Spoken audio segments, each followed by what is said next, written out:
Alors, pour ce qui est de ma propre intervention, donc, qui porte sur la transparence en droit international, le cas des lanceurs d'alerte, j'ai donc fait le choix de m'attacher à cette nouveauté qui est celle de la protection des lanceurs d'alerte en droit international, faute de pouvoir embrasser plus généralement l'obligation de transparence ou le droit à la transparence. On va voir de quoi il convient de parler en droit international. Alors pour introduire mon propos, je souhaiterais simplement souligner que le droit international n'échappe pas à cette mode de la transparence qui investit les relations interétatiques, les organisations internationales, dans des domaines très divers. Le droit international économique, le droit international de l'environnement, les droits de l'homme, le droit humanitaire. Et donc on retrouve cette idée de transparence dans des champs où la tradition était pourtant celle du secret et où elle était d'ailleurs installée de longue date parfois. Alors quelques exemples de cette place nouvelle reconnue à la transparence dans des champs très divers, donc encore une fois. Parmi les exemples récents, la Convention des Nations Unies sur la transparence dans l'arbitrage entre investisseurs et États fondée sur les traités, qui est une convention de 2015. Alors je n'entre naturellement pas dans les détails, le cadre de cette intervention ne le permet pas. Mais elle est tout à fait symptomatique de cette tendance, cette convention, puisqu'il y est question d'imposer la transparence via une généralisation de l'application d'un règlement de la CNUTSI sur des traités d'investissement extrêmement nombreux qui ont été conclus antérieurement. Donc on jette un voile nouveau de transparence sur des accords anciens dans le domaine de l'arbitrage, qui est un domaine connu pour son goût du secret et de la confidentialité. Alors dans un tout autre domaine, celui de l'environnement, on trouve également une convention, la convention d'Aarhus sur l'accès à l'information, la participation du public au processus décisionnel et l'accès à la justice en matière d'environnement, qui donc a pour objet même d'établir une transparence du processus décisionnel en matière environnementale, transparence souhaitable dans toutes les branches de l'administration publique, donc l'ambition est plus large. Alors il n'est probablement pas anodin de souligner que la France, en devenant partie, a fait une déclaration interprétative relative à la protection du secret industriel et commercial, notamment. Toujours dans le domaine environnemental, l'accord de Paris sur le climat établit, dans le cadre de l'article 13, un cadre de transparence renforcé qui vient finalement consolider cette exigence de transparence, cette obligation de transparence qui avait été posée dès la Convention cadre des Nations Unies sur le changement climatique. Bon, on pourrait multiplier les exemples. J'ajoute que cette préoccupation de transparence ne concerne pas que les États et les organisations internationales, comme l'illustre l'initiative pour la transparence dans les industries extractives, qui est une initiative qui a débuté en 2003, qui réunit des gouvernements, des entreprises, des acteurs privés, des organisations de la société civile, et qui prétend imposer une norme mondiale pour la bonne gouvernance des ressources pétrolières, gazières et minérales. La transparence, ici, est le corollaire de la bonne gouvernance, et il est question, finalement, de l'imposer aux acteurs internationaux dans ce champ.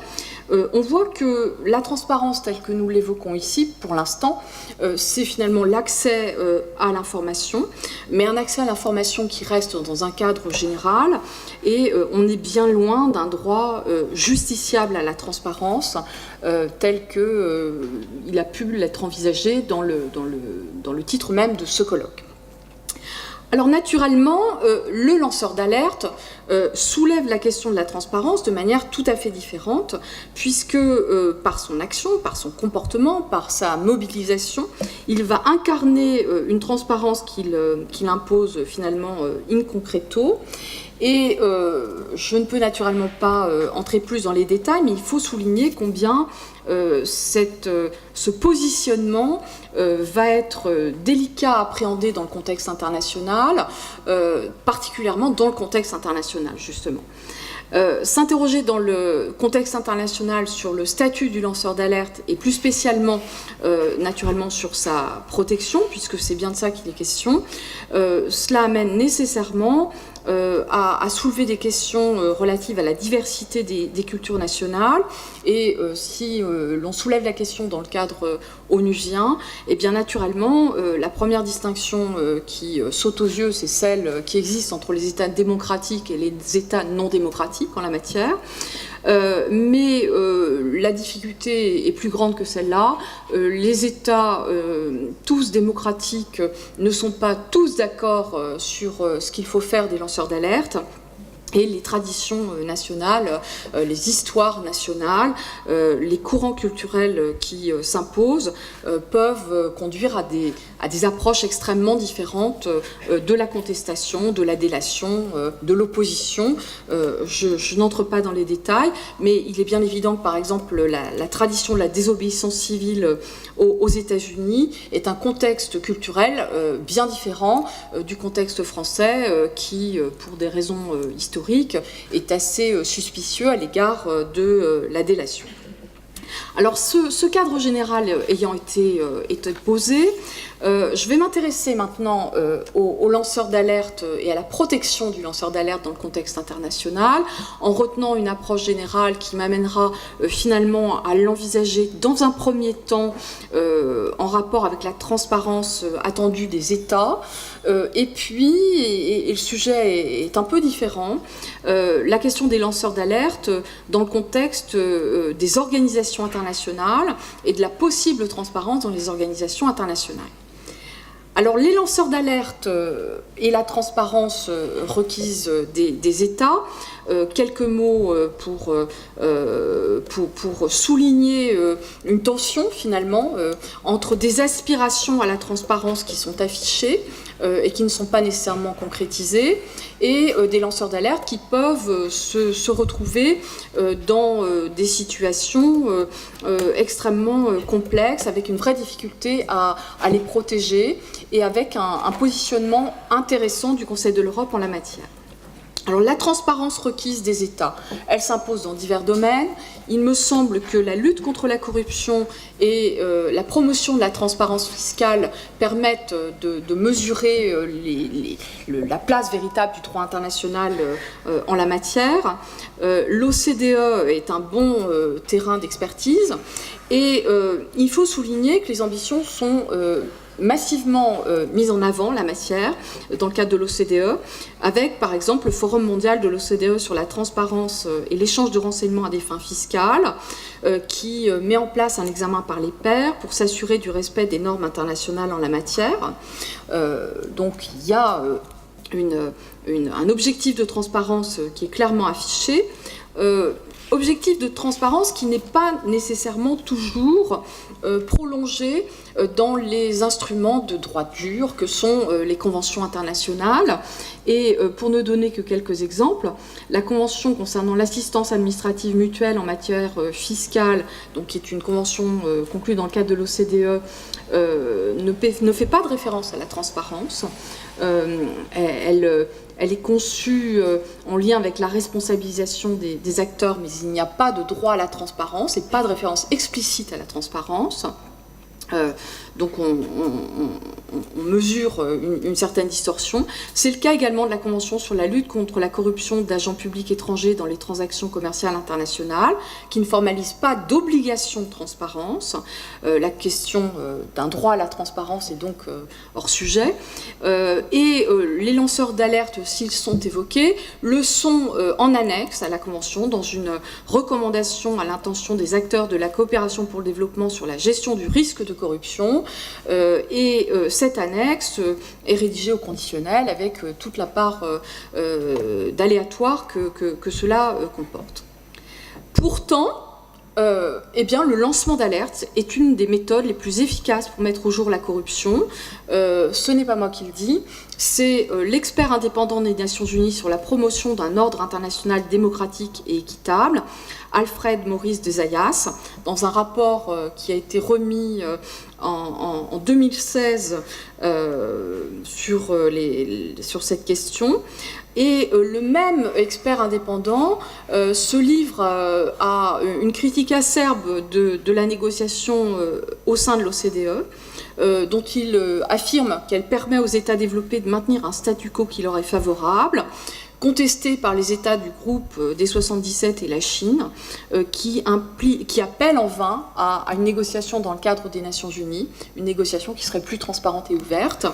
Et le même expert indépendant recommande la création d'un organe fiscal international sous les auspices des Nations Unies, là aussi, pour réaliser la transparence fiscale et financière des entreprises.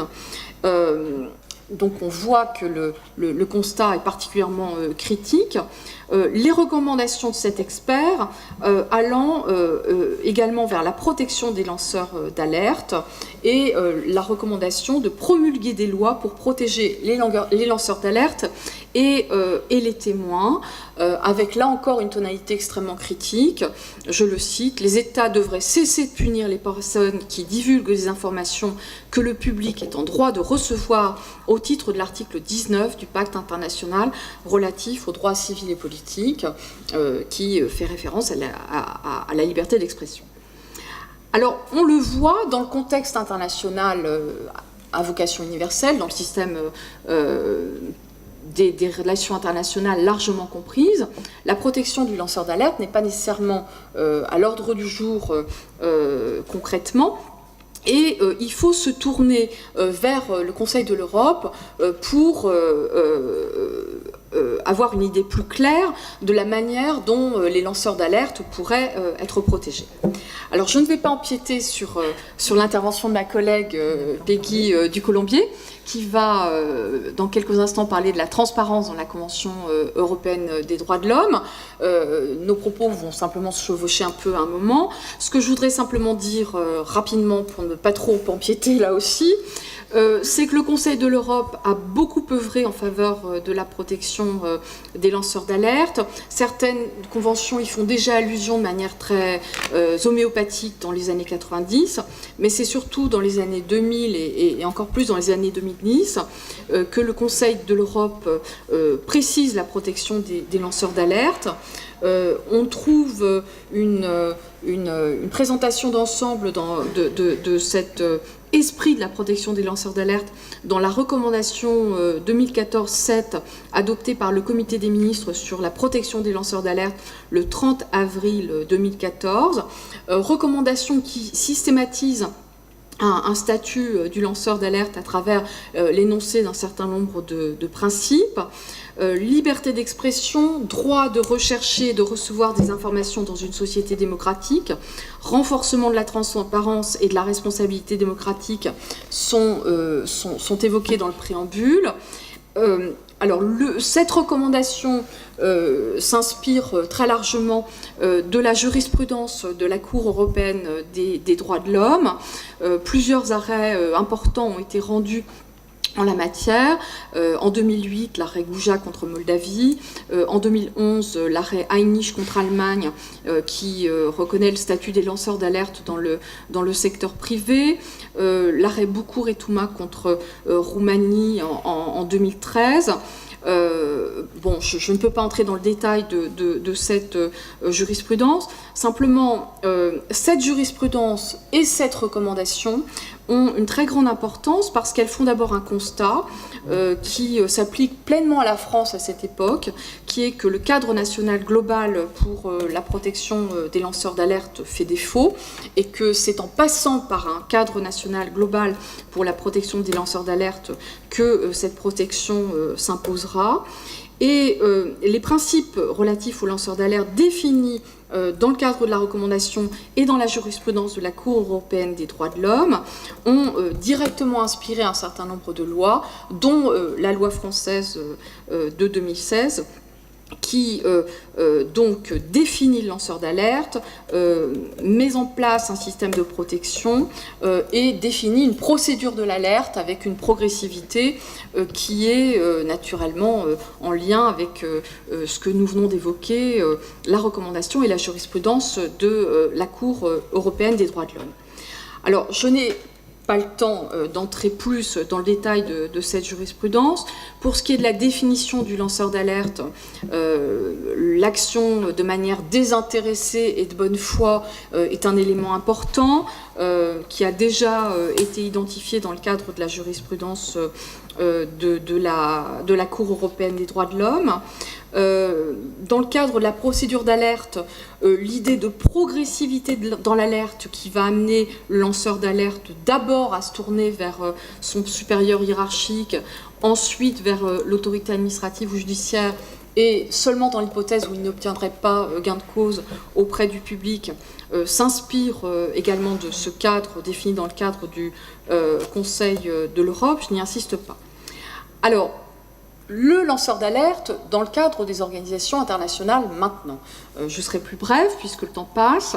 Je voudrais simplement dire que on constate là une certaine distorsion entre les affirmations portées dans le cadre des organisations et notamment dans le cadre des Nations Unies et la réalité de la protection du lanceur d'alerte.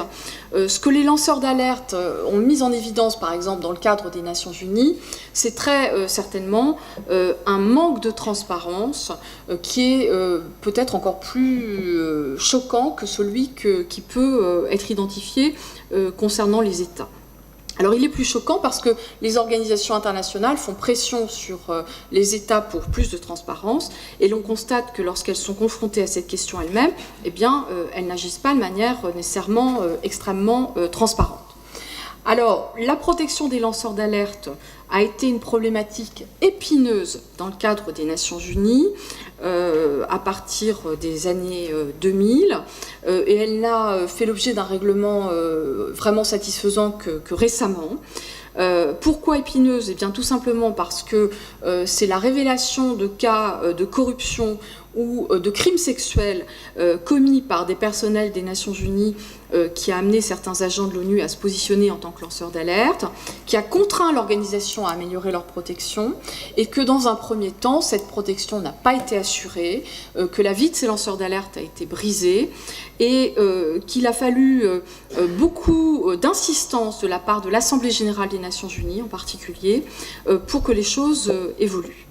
Alors les évolutions sont passées par des textes de réglementation interne, donc je pourrais éventuellement répondre à des questions sur le sujet, je les évoque rapidement. En 2005, l'Assemblée générale a demandé au secrétaire général d'élaborer un code de déontologie applicable aux fonctionnaires des Nations Unies. Un projet de mise en place d'un bureau de déontologie au statut indépendant. Cette circulaire avait vocation à diffuser ce nouveau cadre, non seulement au sein des Nations Unies, mais également au sein des programmes des Nations Unies, puisque la diversité institutionnelle était là. Mais il a fallu beaucoup d'insistance, des résolutions nouvelles, dont une résolution de 2016 sur la gestion des ressources humaines, dans laquelle l'Assemblée générale pointe des retards pris par le secrétariat général en la matière pour que les choses évoluent. Et finalement, ce n'est que de manière relativement récente qu'une véritable procédure a été mise en place en la matière. Le secrétaire général des Nations Unies a adopté une circulaire relative à la protection contre les représailles des personnes qui signalent des manquements et qui collaborent à des audits ou à des enquêtes dûment autorisées pour fonctionner de manière plus transparente, en toute transparence et équité, est-il dit dans cette circulaire. Alors je n'entre pas dans les détails de cette circulaire, il faut simplement savoir que Désormais, il est dit clairement que les fonctionnaires sont tenus de dénoncer tout manquement aux règles et règlements de l'organisation. Il y a donc un positionnement très clair de l'organisation sur cette question. Et la protection qui est mise en place vaut contre les représailles dont seraient victimes non seulement les fonctionnaires, mais aussi les stagiaires, les volontaires des Nations Unies, les volontaires ou consultants. Le principe de bonne foi est également mobilisé. La protection est acquise si la dénonciation n'est pas trop tardive, qu'elle intervient de bonne foi avec des éléments de preuve de nature à établir une présomption raisonnable de manquement. Une procédure est définie avec un rôle reconnu au Bureau des services de contrôle interne, avec la possibilité d'appliquer une autre procédure en cas de dénonciation externe à l'organisation, et avec un rôle important du bureau de la déontologie qui assure la protection contre les mesures de représailles par le biais d'actions de prévention et d'actions a posteriori. Donc l'Organisation des Nations Unies, finalement, on est au tout début de la protection des lanceurs d'alerte. Cette circulaire date de 2017. S'il est possible de conclure sur ce sujet complexe et difficile de la protection des lanceurs d'alerte dans le contexte international, eh bien, non seulement il n'existe pas de droit à la transparence, mais on peut constater que l'obligation de transparence ne s'est véritablement imposée que relativement récemment. Je vous remercie.